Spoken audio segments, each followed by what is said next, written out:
Assalamualaikum warahmatullahi wabarakatuh. Perkenalkan, nama saya Lalu Alvin Maulana Ramdhani. Saya dari program studi pendidikan bahasa Inggris Fakultas Keguruan dan Ilmu Pendidikan Universitas Mataram. Baik, langsung saja saya di sini akan menjelaskan Pancasila dan dinamika penegakan hukum yang berada di Indonesia. Yang pertama, sekilas Pancasila.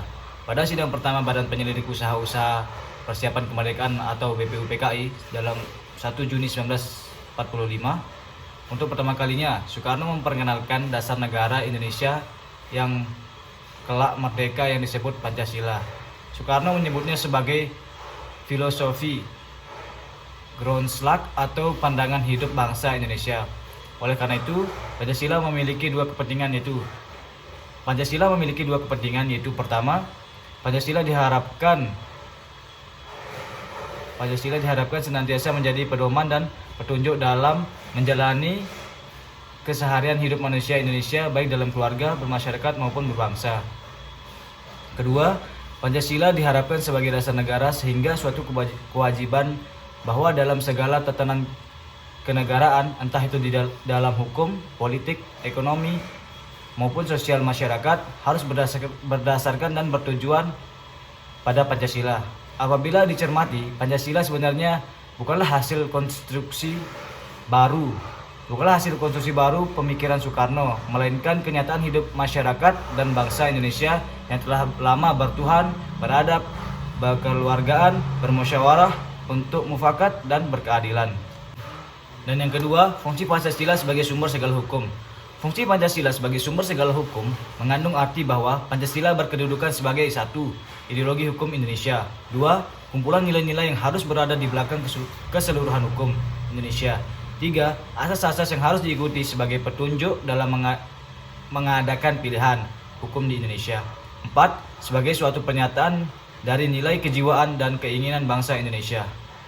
Keberadaan Pancasila sebagai sumber dari segala hukum kemudian kembali dipertegas dalam Ketetapan MPR nomor 3 tahun 2000 tentang sumber hukum dan tata urutan peraturan perundang-undangan. Pasal 1 TAP MPR itu memuat 3 ayat. Yang pertama, sumber hukum adalah sumber yang dijadikan bahan untuk penyusunan peraturan perundang-undangan. Yang kedua, sumber hukum terdiri dari sumber hukum tertulis dan hukum tidak tertulis. Dan yang terakhir atau yang ketiga, sumber hukum dasar nasional adalah Pancasila sebagaimana tertulis dalam pembukaan Undang-Undang Dasar 1945, yaitu ketuhanan yang Maha Esa, kemanusiaan yang adil dan beradab, persatuan Indonesia, dan kerakyatan yang dipimpin oleh hikmah kebijaksanaan dalam permusyawaratan atau perwakilan, serta dengan mewujudkan suatu keadilan sosial bagi seluruh rakyat Indonesia dan batang tubuh Undang-Undang Dasar 1945. Yang ketiga, reformasi dan tegurusnya Pancasila sebagai segala sumber hukum. Reformasi dan tegurusnya Pancasila sebagai segala sumber hukum. Ketetapan MPR nomor 33 MPR tahun 1967 tentang pencabutan kekuasaan pemerintah negara dari Presiden Soekarno secara konstitusional menandai berakhirnya kekuasaan Soekarno yang dikenal dengan rezim Orde Lama atau Orla. Sejak saat itu, kekuasaan pemerintah negara berada pada tangan Soeharto, yang walaupun secara de facto Soeharto telah memegang kekuasaan sejak adanya surat pemerintah 11 Maret 1966. Status Soeharto secara konstitusional kemudian diakui dengan ketetapan MPR nomor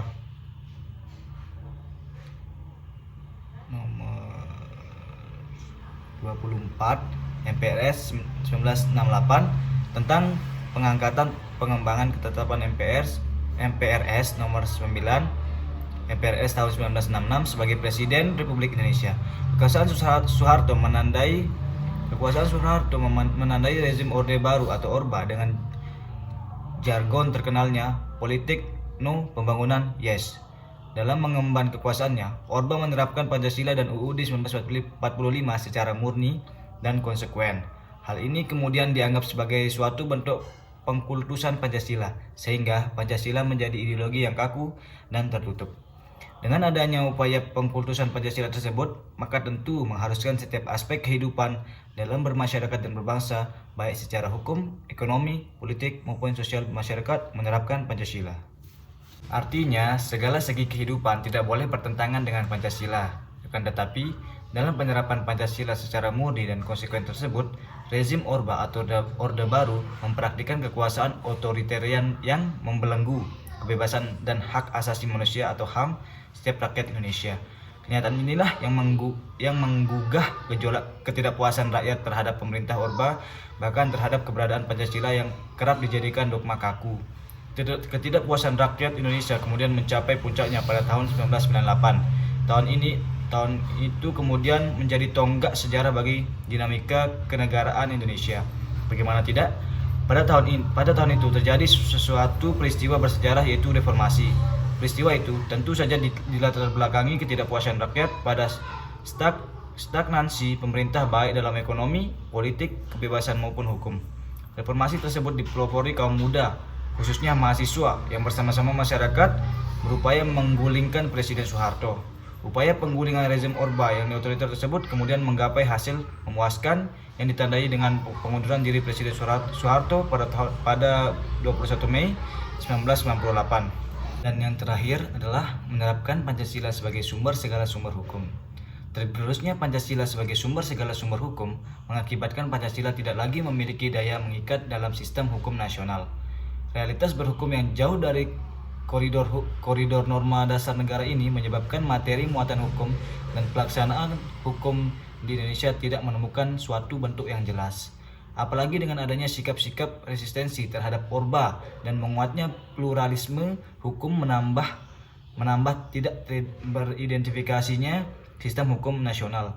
Meskipun Pancasila sebagai segala sumber hukum memiliki rumah hukum baik melalui TAP MPR maupun Undang-Undang Nomor 10 Tahun 2004 yang kemudian diganti dengan Undang-Undang Nomor 12 Tahun 2011, tetap saja tidak menjamin kedudukan Pancasila dalam sistem hukum nasional Indonesia.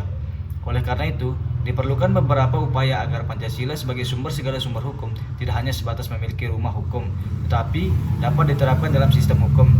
Terdapat dua upaya untuk itu, yaitu menjadikan Pancasila sebagai suatu aliran hukum positif, dan yang kedua, mendudukkan Pancasila sebagai puncak peraturan perundang-undangan. Jadi kesimpulannya adalah Pancasila dan dinamika penegakan hukum Indonesia bisa dibilang masih belum dapat diterapkan secara praksis. Pengaruh reformasi ternyata membuat status Pancasila dalam tatanan hukum mengalami ketergerusan. Hal ini dipengaruhi oleh 3 persoalan, yaitu pertama, adanya sikap resistensi terhadap Orba yang telah menjadikan Pancasila sebagai alat untuk melanggengkan kekuasaan dan melindungi pemerintahan otoriter. Kedua, menguatnya pluralisme hukum, yaitu menerapkan beragam sistem hukum yang mengakibatkan keberadaan Pancasila menjadi semakin termarginalkan. Ketiga, Pancasila hanya sebagai simbolis dalam hukum sehingga menimbulkan disharmonisasi antara peraturan perundang-undangan seperti adanya undang-undang dan perda yang bertentangan dengan UUD 1945 dan Pancasila. Maka dari itu, untuk dapat menerapkan Pancasila sebagai dinamika hukum di Indonesia, ada 2 upaya, yaitu pertama, menjadikan Pancasila sebagai suatu aliran hukum agar tidak ada lagi pluralisme hukum yang terbukti saling kontradikasi satu sama lain. Terutama pula agar dalam berhukum negara Indonesia memiliki suatu sistem hukum yang utuh dan imparsial yang sesuai dengan karakter dan kebutuhan perkembangan masyarakat Indonesia. Dan yang kedua, mendudukan Pancasila sebagai puncak dalam hierarki peraturan perundang-undangan agar Pancasila memiliki daya mengikat terhadap segala peraturan perundang-undangan. Dengan demikian, Pancasila tidak lagi sekedar normatif semantik sebagai segala sumber hukum, tetapi benar-benar dapat diterapkan dalam sistem hukum nasional. Terima kasih atas perhatiannya. Assalamualaikum warahmatullahi wabarakatuh.